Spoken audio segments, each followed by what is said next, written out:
What's up, ladies and gentlemen, and whiskey drinkers of all ages? This is a Mad Mix whiskey review number 122, Dalwhinnie 15 Revisited. Doing a little shelf cleaning in case you haven't seen any of the other ones. You can go back, find the original review. The Dalwhinnie gets 43%. I know this is going to be a good one. This is an excellent whiskey. I'm going to be sorry to see this one go. But like I said, when you got that much left in a bottle, why let it sit around and oxidize? So we won't beat around the bush on these revisited videos. Just kind of give me an idea of what bottles I want to buy in the future again. I'm pretty sure this will be one, although it's a very expensive bottle.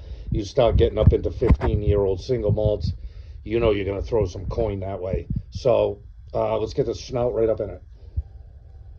Yeah, nice, delicate malt scent.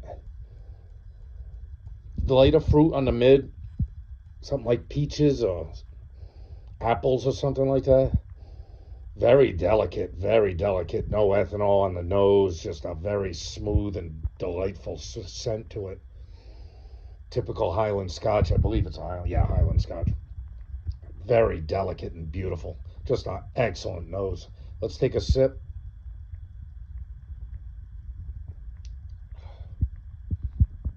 Oh, just the same on the palate. The malt comes through on the front end. You're getting some hints of fruit. Not a ton of spice on this one. But yeah, just a refined whiskey.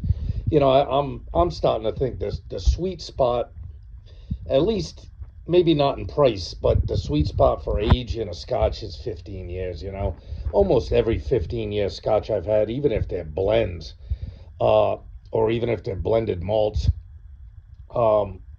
you know, I don't think I've ever had a bad 15-year-old Scotch, or a disappointing one even, you know what I mean?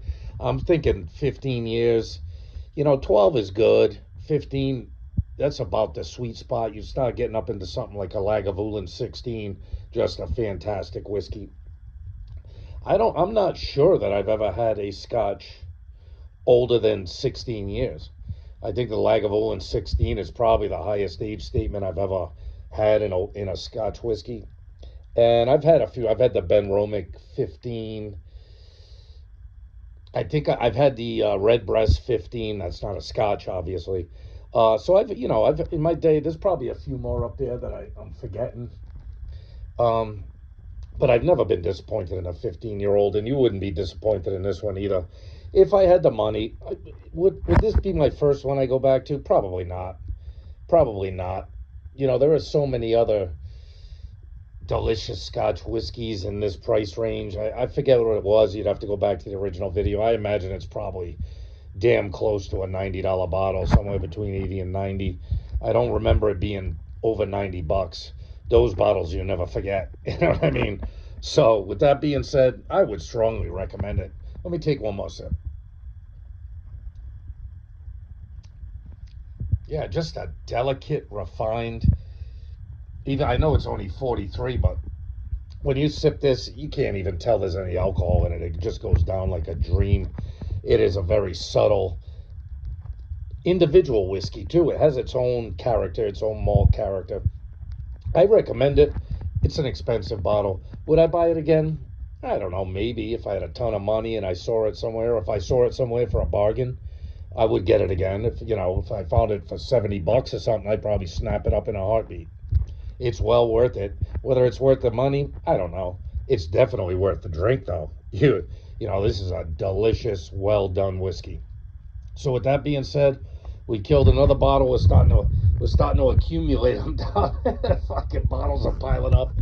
But like I said, the whole purpose of this series is to remind myself to get that one last taste out of the bottle, to start emptying my shelf. I started making, you can see my shelf's getting so thick. These bottles are like 3 deep up there. And a ton of them only have a glass or two in them. So there's no point in keeping them around too long. So with that being said, hey, love yourself, love your friends and family, and love Scotch whiskey. This one's a good one. Expensive bottle, excellent age statement, disappointing proof point, but a delicious smell and flavor. You can't go wrong with this bottle, that's for sure. Especially if you like more Scotch on the more subtle side. You know, many Scotches are bold and, They hit you on the nose. They hit you on the palate. They are, they've got a bold character to them. This is very refined and delicate. This is not a bold whiskey at all.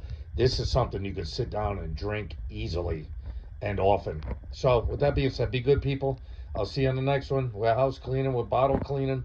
So, I'm sure there'll be some others coming up here shortly. Later.